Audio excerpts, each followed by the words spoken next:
তিনটে উদ্দেশ্য। এক হচ্ছে সিলেবাসের পরিবর্তন। তাহলে এই মুহূর্তে আপনি কি করবেন? কারণ সিলেবাসে কেন পরিবর্তন সেটা এই ভিডিওতে পুরোটা দেখে নিন, জেনে নিন। ২ নম্বর হচ্ছে ওবিসি যেহেতু বাতিল, তাহলে এই মুহূর্তে আপনি কি করবেন? আর কি জায়গায় জোর দেবেন, অর্থাৎ পড়াশোনার জন্য জোর দেবেন। আর ৩ নম্বর হচ্ছে পুরাতনদের এই মুহূর্তে কি করা। এই বিষয়গুলো, সমগ্র বিষয়টাই এই ভিডিওতে উঠে আসছে। আপনারা ভিডিওটা পুরোটা দেখুন। এক হচ্ছে শিক্ষা দপ্তরের আধিকারিকদের মধ্যে দীর্ঘ ১.৫ ঘন্টার একটা মিটিং হয়েছে এবং সেক্ষেত্রে যে বিষয়গুলো উঠে এসেছে যে সিলেবাসের ক্ষেত্রে আমূল পরিবর্তন আসছে। তাহলে যারা পরীক্ষা দিচ্ছেন তাদের জন্য এই মুহূর্তে কি করণীয়?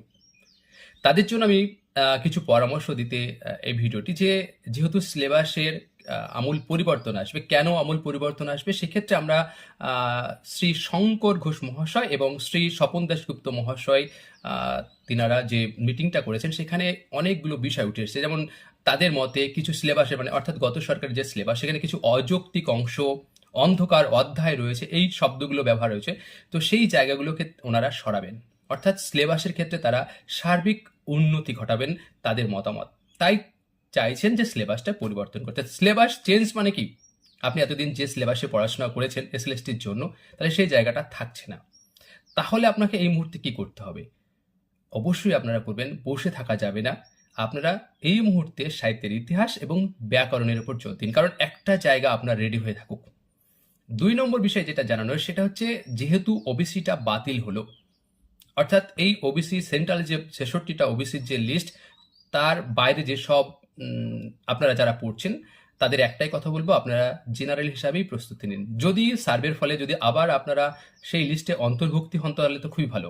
যদি না হন তাহলে আপনাদেরকে মাথায় রাখতে হবে যে আপনারা কিন্তু জেনারেল হিসাবেই পরীক্ষা দেবেন। তাহলে আপনাদের জন্য কিন্তু একটু কঠিন হয়ে গেল। তাই আপনার প্রস্তুতি কিন্তু খুব ভালো রাখার দরকার আছে। তাহলে দুটো বিষয় উঠে আসছে আপনাদের জন্য, খুবই গুরুত্বপূর্ণ বিষয়। এক হচ্ছে সিলেবাসের আমূল পরিবর্তন, তার জন্য আপনারা তাহলে কি করবেন? এক হচ্ছে সাহিত্যের ইতিহাস এবং ব্যাকরণটা পড়তে থাকুন। যেদিন সিলেবাস চেঞ্জ হবে সেদিন থেকে আবার সেগুলো শুরু করবেন। তাহলে একটা জিনিস মাথায় রাখতে হবে যে যারা এতদিন খুব বেশি পড়াশোনা করেছেন আর যারা একেবারে পড়াশোনা করেননি, তাদের মধ্যে কিন্তু পার্থক্য থাকলো না। হয়তো আপনি ভাবছেন যে আমার তো সিলেবাস পড়া হয়নি, কিন্তু অনেকেই ভাবছে যে আমার পড়াশোনা হয়ে গেছিল, বিশাল দুর্দান্ত আমার প্রস্তুতি নিয়েছিল। দেখুন, দুজনে কিন্তু সমান। অর্থাৎ সিলেবাস যখন নতুন আসবে তখন দুজনেই সমভাবে পড়তে থাকুন, তাহলে আপনাদের মধ্যে কিন্তু প্রস্তুতি এবং প্রতিযোগিতাটা কিন্তু সমপর্যায়ে চলে এলো। অর্থাৎ সিলেবাস যদি পরিবর্তন হয়, কারণ সিলেবাস পরিবর্তন হবে, কারণ সেখানে বারবার বললাম যে ১.৫ ঘন্টা ধরে যে মিটিং হয়েছে আজকে পেপারে উঠেছে, আপনারা চাইলে দেখে নিতে পারেন এবং আমি এই ভিডিওতে দিয়ে দেবো, আপনারা দেখে নেবেন সেই পেজটা। আর যেটা বলার, যারা এতদিন ক্যাটাগরিতে ছিলেন তাদের জন্য প্রস্তুতি একটু ভালো করতে হবে, কারণ যেহেতু প্রতিযোগিতাটা বাড়বে, কারণ আপনি তখন জেনারেল হিসেবে আপনাকে প্রস্তুতি নিতে হবে। জেনারেলে কাট অফ সবসময় একটু বেশি হয়, যেহেতু প্রচুর ছেলে মেয়ে এখানে বাদ যাচ্ছে। আর যারা এই মুহূর্তে ডাক পাবেন বা অন্যান্য যেসবগুলো দোটানার মধ্যে রয়েছে, এগুলো দোটানার মধ্যে থাকার দরকার নেই। আপনারা যেমন প্রস্তুতি নিচ্ছেন নিতে থাকুন, যেদিন যা হবে সেটা দেখা যাবে। অর্থাৎ কারো কথায় বিচলিত হবে না, কোনো ইউটিউব চ্যানেলের দ্বারা বিচলিত হবে না। যেদিন নোটিফিকেশন আসছে যে আপনি বাতিল, অর্থাৎ এই নিয়োগের ক্ষেত্রে আপনি অংশগ্রহণ করতে পারবেন না, বা হয়তো কাট আপটা আবার নতুন করে চেঞ্জ আসবে বা ভেরিফিকেশন শুরু হবে, সেটা একমাত্র নোটিফিকেশন দেখে আপনি বিচার বিশ্লেষণ করুন। অর্থাৎ কারো কথাই কর্ণপাত করার দরকার নেই। এইটুকু অন্তত পুরাতনদের জন্য বলা।